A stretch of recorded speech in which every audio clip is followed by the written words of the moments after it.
방금 영상으로 먼저 만나보셨는데요. 멜론의 저작권 빼돌리기 의혹, 한겨레 단독 보도입니다. 그 기사를 취재한 기자가 나와 있습니다. 환타봉봉 정환봉 기자입니다. 네, 안녕하세요. 한겨레 24시 팀의 정환봉 기자라고 합니다. 예. 환타봉봉은 본인이 미는 캐릭터인가요? 네, 오래전부터 제 이름을 막 헷갈려 하시는 분들이 많더라고요. 네. 봉환이라고 부르시는 분들도 아하. 있고 그래서 환타처럼 톡 쏘고 네. 봉봉처럼 속이 꽉 찬 이제 환타봉봉이라고 이야기를 하면서 이름을 기억해달라고 많은 분들께 말씀드립니다. 한겨레에서도 알찬 기사를 굉장히 많이 쓰는 기자로 유명하죠. 예. 예, 먼저 멜론 국내 최대 음원 사이트라고 하는데 그 음원 시장에서 점유율이 지금 얼마나 되는 거죠? 그 모바일 인덱스라고 이제 모바일 앱 분석 업체가 분석한 바에 따르면 이제 지난 3월 기준으로 이제 멜론의 점유율이 36%, 그 다음에 2위인 지니뮤직이 15%, 그리고 플로가 6% 정도 되는 걸로 좀 나오고 있고요. 그래서 뭐 실질적으로는 거의 2위 사업자보다 2배 이상 훨씬 더 높은 점유율을 가지고 있는 뭐 시장에서는 압도적인 1위 사업자라고 볼 수 있고, 과거에는 이 점유율이 한 60% 가까이까지도 이제 왔다 갔다 했던 거의 뭐 독점적인 사실은 사업자라고 볼 수 있습니다. 저는 이용 안 해봤지만 제 아이들은 다 가입해서 음악을 다운받고 그러더라고요. 그렇죠. 예. 근데 이제 그래서 굉장히 저도 이름은 알고 있는데 이 멜론이 저작권료를 빼돌렸다. 저작권자들에게 돌아가야 할 정당한 몫을 빼돌렸다는 방법 자체가 좀 충격적인데요. 이게 지금 현재 멜론 일은 아닌 거죠? 네네. 지금 현재는 멜론은 이제 카카오가 인수를 해서 이제 운영을 하고 있고요. 지금 이 저작권료 빼돌리기가 일어난 시점은 예전에 SK텔레콤 계열사로 있었던 로엔 엔터테인먼트라는 회사가 있었습니다. 이 회사가 이제 멜론은 2009년부터 2013년도까지 그 이후에도 이제 쭉 뭐 인수되기 전 SK텔레콤에서 인수되기 전까지 다른 회사로 이제 넘어가기 전까지 운영을 했고요. 그 시절에 있었던 일이라고 보시면 됩니다. 그러니까 오해하면 안 되는 게 지금 멜론이 아니고 당시에 2009년부터 2013년까지의 빼돌리기가 진행됐는데 그때는 SK텔레콤의 자회사인 로엔 시절이었다는 거죠. 예, 그러면은 이게 빼돌리는 방법이 쉽지는 않았을 것 같아요. 그 방식 자체가 어떤 거였습니까? 이게 사실 저작권료 문제가 되게 복잡한 사안이거든요. 여러 이제 또 이해관계자가 걸려 있기 때문에 사실 뭐 이걸 어느 정도 배분해야 될지도 이제 되게 복잡한 과정을 통해서 논의가 있었는데 우선 어떻게 배분되는지부터 좀 간략하게 설명해 주세요. 최대한 쉽게 이제 설명을 드리면 지금은 사실 종량제라고 이제 각 곡별로 다운로드를 받거나 이제 스트리밍을 하면 이제 정액을 일정한 액수를 이제 저작권자에게 지급하는 방식으로 좀 바뀌어가고 있는데 그 외에 다양한 이제 부가 조건이 있었지만 뭐 다 구체적으로 설명드리기는 좀 복잡할 것 같고요. 근데 그때 당시에는 2009년 당시에는 이제 그 전체 음원 매출이 100%라고 하면은 저작권자한테는 56%를 주고 이제 54%를 주고 이제 멜론을 46%를 가지는 멜론을 운영하는 회사인 로엔이 46%를 가지는 거고, 이 56%도 이제 54%도 나눠지는데 이제 가령 그 SM 엔터테인먼트 뭐 이런 것처럼 기획사나 이제 음원을 실제로 만드는 곳에 이제 40%가 가고 작사 작곡을 하는 분들한테 9%, 노래를 부른 작사 작곡은 이제 곡을 쓰거나 노랫말을 만든 분한테 9%, 그 다음에 노래를 실제 부른 가수나 연주자한테 5%가 이렇게 가는 구조였거든요. 이런 이제 전체 구조가 있고 이 이제 저작권료 전체를 이제 가령 이제 멜론 같은 경우는 이렇게 다운로드를 받는 숫자가 좀 다를 거 아니에요. 가령 이제 100만 원을 만약에 이제 전체 멜론의 매출이라고 하면 그 중에 이제 그 54만 원이 저작권료로 지출이 돼야 되는데 여기서 소녀시대의 노래가 10%를 들었다. 전체 멜론 이제 다운로드 중에 10%가 소녀시대의 노래였다고 하면 소녀시대의 기획사와 소녀시대 그 노래 작곡자와 소녀시대에게 이제 56,000원이 가는 이런 구조로 10%? 10%는 56만 원에 이런 구조로 각각의 이제 저작권자들에게 배분이 되는 이런 구조를 가지고 있었습니다. 그런데 우리가 상식적으로 생각을 해보면 이게 다운로드나 뭐 이런 게 다 디지털이니까 다 숫자로 굉장히 정확하게 나올 거다라는 생각을 갖잖아요. 그래서 뭐 어디서 빼돌리면 금방 들통이 날 것 같은데 어떤 방식으로 빼돌린 거예요? 그래서 이제 그때 당시에 이제 멜론을 운영하고 있던 로엔이 이제 했던 방식은 LS 뮤직이라는 실제로 존재하지 않는 가상의 이제 회사를 만드는 겁니다. 그러니까 페이퍼 컴퍼니 비슷한 건가요? 그렇죠. 뭐 이게 법인 등기도 없고 뭐 페이퍼 컴퍼니 뭐 아무것도 없지만 어쨌든 간에 저작권료를 받아가는 회사 중에 하나로 이제 뭐 그러니까 가상의 음반사를 만들어서 유령이고 유령이죠. 실제로 돈을 받는 건 로엔이었다. 그렇죠. 네. 그런 방식으로 이제 네. 만들어서 이제 이게 LS 뮤직이라고 이제 불렸는데 그때 당시 로엔 내에서는 LS 뮤직이라는 건 당시 이제 로엔 엔터테인먼트에다가 S를 붙인 건데 이 S는 이제 선물하기라는 선물의 약자 S에 프레젠트의 P가 아니라 한글로 선물의 이제 썼을 약자인 때. S를 뜻인데요. 가입자 전체한테 특정한 곡을 이제 저작권이 불분명한 곡을 선물을 하는 거예요. 근데 사실 가입자 수가 되게 많으니까 그때 당시에 이제 2009년 당시에 멜론 가입자가 유료 가입자가 85만 명 정도 됐는데 그 모든 사람한테 선물을 하면 당연히 다운로드를 한 비중이 확 늘어날 수밖에 없잖아요. 그렇겠죠. 이용자 입장에서는 부가적인 선물인가 보다.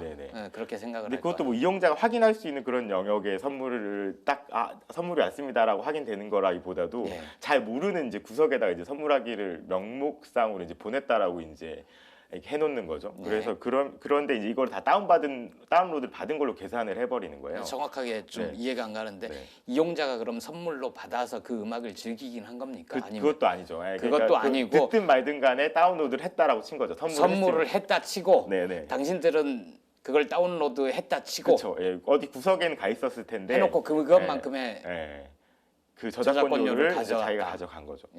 그런 방식으로 해서 이제 사실 뭐 이런 거죠. 이제 원래는 아까 전에 말씀드렸지만 100만 원이면은 54만 원이 저작권료로 이제 분배가 돼야 되는데 이제 그 LS 뮤직이라는 곳에서 이제 이거 중에 54만 원 중에 한 10만 원어치 저작권료를 그냥 자기가 이제 운영사니까 일방적으로 선물해서 다운로드 수를 부풀려서 10만 원 정도를 가져가는 거예요. 그럼 나머지, 저작권자들한테 돌아가야 될 몫이 10만 원 줄어드는 거 아닙니까? 그러면은 원래 54만 원으로 나머지 저작권자들이 돈을 나눠야 되는데 44만 원만 가지고 나누게 되는 거죠. 그러니까 이런 방식으로 해서 신통방통한 방식이네요. 되게 이런 방식을 동원을 해서 이제 2009년 당시에 한 달 평균 4억 원 가까이의 이제 뭐 음원 제작사의 목, 그 다음에 이제 그 가수들한테 돌아가야 될 목들 이런 것들을 총해서 한 달에 4억 원 정도 1년 평균 1년 총액으로 치면 한 50억 가까이를 이제 부당하게 로엔의 수익으로 잡아서 자기들이 이제 사용을 했다라는 순이익으로 계산을 했다라는 의혹이 지금 일고 있는 겁니다. 그러니까 기획사나 작곡가나 가수나 이런 저작권자들은 LS? LS 뮤직 라는 게 있고 그런 데가 있고 거기로 돈이 나간다는 사실은 전혀 몰랐겠네요. 그냥 로엔, 멜론을 운영하는 로엔 쪽만 그런 사실을 알고 그 돈이 한 달에 4억 원씩 1년 50억 원이 고스란히 포켓으로 들어오는 그런 방식이었던 거죠. 이해가 갑니다. 근데 이제 말씀하신 대로 54만 원을 받아야 돼요. 저작권자들이. 근데 그 LS가 들어오면서 44만 원으로 줄었어요. 갑자기 10만 원이 줄었으면 이 저작권자들이 왜 갑자기 이렇게 많이 줄었느냐 문제 제기를 할 것 같은데.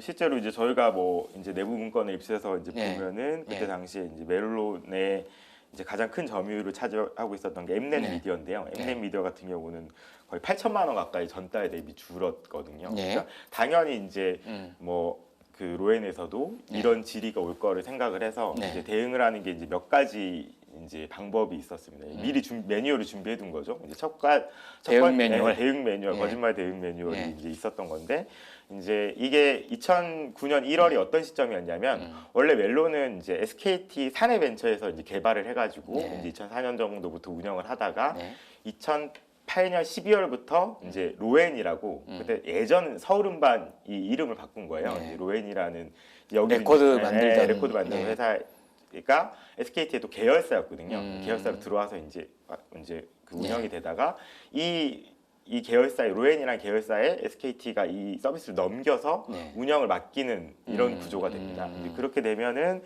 이제 사실 이제 로엔 같은 경우는 그렇게 이제 얘기를 하는 거죠. 아, 원래는 SKT가 운영을 했었는데 우리가 운영을 하면서 가입자 수가 줄고 그래서 매출이 줄었다.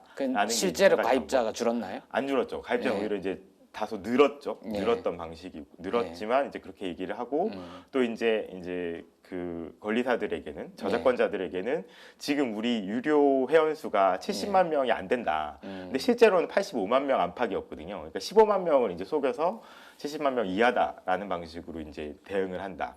그러니까 그리고 치밀한 대응 매뉴얼까지, 그렇죠, 매뉴얼까지 만들고 네. 사기를 쳤다라고 얘기할 수 있겠네요.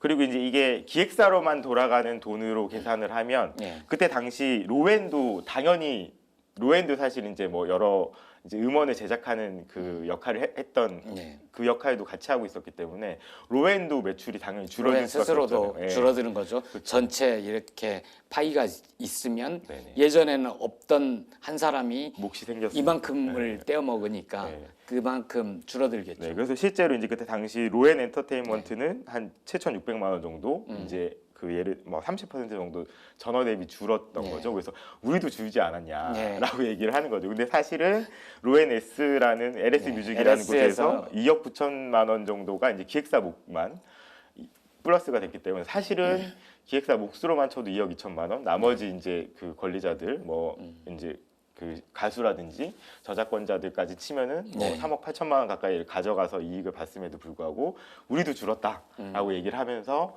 실제로 이제 매출액이 줄어든 것처럼 가입자 숫자가 줄어든 것처럼 이제 외부에 대응을 한다는 매뉴얼을 만들어 놨었어요. 네, 그런 저작권자들 중에 일부는 또 되게 공격적으로 문제 제기를 한 곳도 있을 거 아니에요. 네네. 그런 곳은 또 어떻게 다스려라 이런 매뉴얼이 그렇죠. 있어요. 그런 내용도 이제 존재하는데 이제 가령 계속해서 너무 심하게 이제 컴플레인이 들어오면 네. 자기들도 이제 달래야 되잖아요. 네. 그러면 아 우리가 이 사업이 이관되는 과정에서 정산에 오류가 생겼었다. 그래서 생각해보니까 너희들에게 한 2천만 원 정도 더 가야 되는데 우리가 이 시스템 오류가 생겨서 이제 못 줬다. 미안하다. 이거를 가지고 이제 정산을 이제 제대로 하겠다라고 하면서 이런 방법을 이제 강하게 어필하는 이제 그 권리사들에게는 쓰자라는 내용까지. 그러니까 목소리 큰 데는 네네. 좀 달랜다. 뭐 이런 매뉴얼이겠죠. 네. 이 첫 기사가 지난 3일에 나갔던 네네, 건가요? 나왔습니다. 나가고 나서 좀 반응이 뜨거웠죠. 네, 뭐 실제로 이제 사실 이게 의심만 하고 있었거든요. 사실 네. 이 저작권료 관련해서 뭐 설마 그럴까부터 뭐 그러지 않을까라는 의심까지 이제 다양하게 있었는데 네. 실제로 이제 그 보도가 나온 뒤에 이제 가령 가수분들이나 음악계에서는 네. 상당히 좀 충격적인 내용으로 이제 보고 판단하셨던 것 같고 가수 이승환 씨나 이제 박기영 씨 같은 경우도 이제 기사를 공유해서 그래요. 페이스북에서 페이스북에 공유한 거 봤었어요. 올리셨던 부분이 있고 사실 문화체육관광부 같은 경우에서도 네. 이제 뭐 나름대로의 좀 대응이나 이런 걸 고민하고 있는 상황이라고 네. 알고 있습니다. 오늘 저희가 직접 모셨으면 좋았을 텐데 직접 한번 좀 들어봐야 되겠습니다. 신대철 바른음원 협동조합 이사장님 연결해봤습니다. 그거는 몰랐죠. 진짜 그렇게 할 줄은 몰랐죠. 그러니까 뭐 예전부터 뭔가 있을 거다. 뭔가 좀 우리 모르는 뭔가 좀 있을지도 모른다라고 짐작은 했었는데, 그래서 네 이거 좀 굉장히 문제가 있고요. 이건 좀 뭐 일종의 도둑질이죠. 굉장히들 분노하고 있습니다 지금. 네. 예, 보신 대로 굉장히 분노를 하고 계신데요. 저희는 그런 표현까지는 안 썼지만 도둑질이라는 말씀까지 하시네요. 근데 이제 이 음악가들, 뮤지션들도 피해를 받지만 이용자들도 결국 멜론 쪽에 속은 거 아닙니까? 그렇죠. 뭐 실제로 자기가 지불한 금액만큼이 네. 다 저작권자들한테 이제 가지 않았고 네. 사실 이제 기억해 볼 만한 게 2011년에는 또 그 달빛 요정 말로문난이라고 이제 인디 음악가가 되게 네. 생활고 시달리다가 이제 안타깝게 목숨을 네, 달리한 안타까운 적이 일이 있었죠. 있었는데 네. 그래서 그 시기가 사실 이제 인디 음악을 하시는 분이나 이제 좀 되게 다양성이 있는 음악들을 하시는 분들이 사실 이제 막 음원 시장이 새롭게 나오기 시작하고 디지털 음원 시장이 나오기 시작하고 네. 되게 힘들었던 상황이었거든요. 이제 그런 상황에서 어쨌든 이 음원을 들으면 이분한테 도움이 되겠지라고 그렇죠. 생각을 하는 이제 상식적으로 예, 이용자들은 내가 좋아하는 가수의 노래를 들으면 그 상당 부분이 작곡가 또 가수 이런 분들한테 갈 거라고 기대를 하잖아요. 근데 이제 그런 것들의 일부를 사실은 이제 멜론을 운영한 로엔이 가져간 정황이기 때문에 사실 실망감이 클 수밖에 없는 부분입니다. 분노가 일 것 같습니다. 그렇다면 좀 어떻게 바뀌어야 될지 들어봤는데요. 다시 신대철 이사장님 그리고 이동현 한국예술종합학교 교수 연달아서 들어보겠습니다. 그러니까 멜론에서 예를 들어서 뭐 어떤 노래가 뭐 A라는 노래가 뭐 몇 번 소비가 됐다라는 로고 기록을 가지고 있잖아요. 근데 그걸 일방적으로 이제 저한테 통보하는 거거든요. 뭐 예를 들어서 이 곡이 100번 나왔다. 우리 입장에서는 그걸 확인할 길이 없는 거예요. 정보가 이제 일방적으로 이제 통보되는 거죠. 앞으로는 IoT 시대가 되면서 이제 사불과 사불이 이제 소통하는 시대가 되고 있잖아요. 이제 그럴 경우에 더 많은 이런 불공정 사례들이 이제 벌어지게 될 거예요. 뭐 확인할 방법이 있습니까? 그러니까 이거는 이제 철저하게 이제 제3의 기관에서 로그 기록을 들여다볼 수 있게 그런 방법이 있어야 돼요. 뭐 과거보다 좀 낮았다고는 하지만 여전히 이제 그 플랫폼 사업자들의 유통 수익 비분이 너무 지나치게 많은 거 아닌가 싶어서 그리고 문체부가 좀 강제해야 될 것 같아요. 그러니까 그거를 조정한 협의회가 있거든요. 그러니까 그런 부분 통해서 좀 더 좀 적극적인 역할을 해서 이런 식의 좀 기형 잘못된 반영도 좀 바로 잡아야 되고 비율도 특히 이제 원저작권자 작곡 작사가들 더 많이 연주자들에게 인저권자들에게 더 많이 가져갈 수 있도록. 예, 뮤지션도 그렇고 전문가도 그렇고 지금 현재 투명하지 않은 배분 구조를 고쳐야 된다. 그리고 수익 부분과 관련해서는 원저작권자들의 몫을 좀 늘려줘야 되지 않느냐 이런 지적이 있었는데요. 취재 과정에서 혹시 소관부처인 문화체육관광부 쪽도 좀 알아봤습니까? 네네, 그쪽 대안을 갖고 있던가요? 뭐 대안이라기보다 이제 이게 지금은 약간 아까 전에 말씀드렸던 것처럼 2013년 이후엔 종량제 방식으로 바뀌었고 일부 개선이 좀 있어서 이런 똑같은 방식으로는 좀 뭐 저작권료를 빼돌리기는 어려운 상황이지만 사실 그러면 이제 또 사람이나 이제 업체들은 되게 빨리 진화를 하기 때문에 또 어떤 방식으로 뭔가 새로운 방법이 또 나올 수 있죠. 가능성에 대해서는 당연히 의심이 될 수밖에 없고 실제로 이제 저작권자들한테 지급되는 구조를 현행대로 하더라도 상당히 적은 구조거든요. 저는 개인적으로는 사실 오히려 아까 전에도 말씀드렸지만 뭐 그때도 이제 거대 기획사나 이제 음원 제작자가 좀 되게 많이 가져가는 제일 많은 부분을 오히려 저작권료를 기획사나 이제 음원 제작자들이 가져가는 부분도 약간 좀 고민을 해볼 필요가 있는 부분인 것 같고요. 문체부 같은 경우도 사실 이제 이런 사실이 보도되고 난 다음에 이제 지난 4일하고 5일에 걸쳐가지고 실제로 이제 음원 플랫폼 사업자들을 4일에는 만났고 5일에는 저작권 신탁 단체들이 있어요. 그러니까 개인이 혼자 그 권리를 행사하기 어려우니까 내 저작권에 대한 권리를 맡겨두는 협회들이 있거든요. 이제 가령 한국음악저작권협회나 한국음악실현자연합회 뭐 이런 데에서는 이제 분들을 만나가지고 연쇄적으로 좀 현재 구조는 문제가 없냐 뭐 이런 것들을 물어보고 이제 의견들을 수렴하는 자리를 가졌습니다. 문체부에서. 그래서 당시에는 뭐 실제로 이제 그 6월 4일 날 음원 서비스 업체들은 이제 진이랑 플로랑 벅스 바이브 이렇게 4개 저작권 업체들이 음원 플랫폼 업체들이 모여서 뭐 실제 이 사안들을 되게 엄중하게 보고 있고 이후에 좀 음악계 전체에 대한 신뢰 하락으로 이어지지 않게 하기 위해서 자정 노력하겠다라는 이제 입장들을 문체부에 좀 밝혔고 저작권 단체들은 이제 피해자이기 때문에 사실이 확인이 되면 이제 실제적으로 법적 대응을 할 계획이다라는 손해배상 청구도 할 수 있는 손해배상 거죠. 청구와 실제 뭐 사실 오래전 일이라서 오히려 이제 그거에 대한 피해 가산금까지도 좀 청구를 해보는 방식으로 고민을 실질적으로 하고 있는 것으로 알고 있고 실제로 이제 이분들은 사실 중간에 신탁 단체들 중간에 낀 상황이거든요. 이제 밑에 분들한테 제대로 이제 자기에게 맡긴 분들한테 못 챙겨주는 거죠. 못 챙겨주는 또 이 문제도 있기 때문에 이런 부분에 대해서는 어차피 이제 실체가 드러날수록 좀 강하게 대응할 수밖에 없는 그런 구조는 좀 형성될 것 같습니다. 다시 한번 말씀드리지만 지금 그 파일을 한쪽을 떼어먹기 방식의 저작권 저작권료 빼돌리기는 2009년의 그렇죠. 일입니다. 예, 지금 검찰이 보고 있는 기간은 2009년부터 예. 2013년도로 예. SKT 계열사 이 예. 시절에 근데 정 기자가 취재한 걸로 거기에 그치지 않는다. 지금처럼 제도가 바뀌기 전인 한 2013년 정도까지도 네네. 뭐 방식은 다를지언정 네네네. 저작권료 빼돌리기에 다른 게 있는 것 같다. 뭐 이런 거 네네. 아닙니까? 그러니까 지금 이제 이런 유령 음반사를 활용한 네. 이제 저작권료 빼돌리기는 2009년 한 해 동안 이루어진 걸로 네. 한 해에 50억 정도로 이루어진 걸로 알고 있고 예. 이제 그 뒤에도 사실 의심스러운 부분이 있거든요. 그래서 그 뒤에 부분에 대해서는 이제 2010년부터 2013년도까지 초까지 이제 이 저작권료 배분 구조가 바뀌기 전까지의 또 과정에서도 또 저작권료가 이제 또 다른 방식으로 가져간 형태가 있는 걸로 알고 있고 이제 취재하고 있나요? 네, 그 부분은 네. 취재를 하고 있습니다. 그럼 후속 네. 보도가 이어지겠네요. 네, 아마도. 예. 남은 기사도 기대하겠습니다. 예, 지금까지 환타봉봉, 환타봉봉 정환봉 기자였습니다. 네, 감사합니다. 고맙습니다.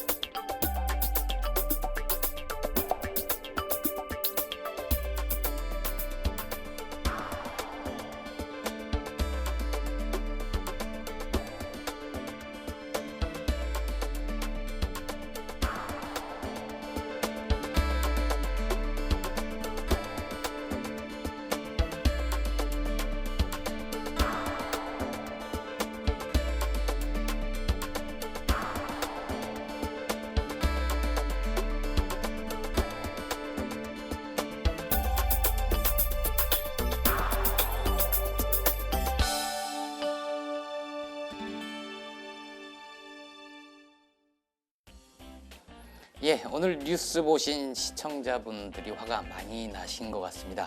이런 댓글이 달렸네요. BTS님은 이러니까 몇몇 대형 가수 말고는 K-팝이 전체적으로 성장을 못하는 겁니다.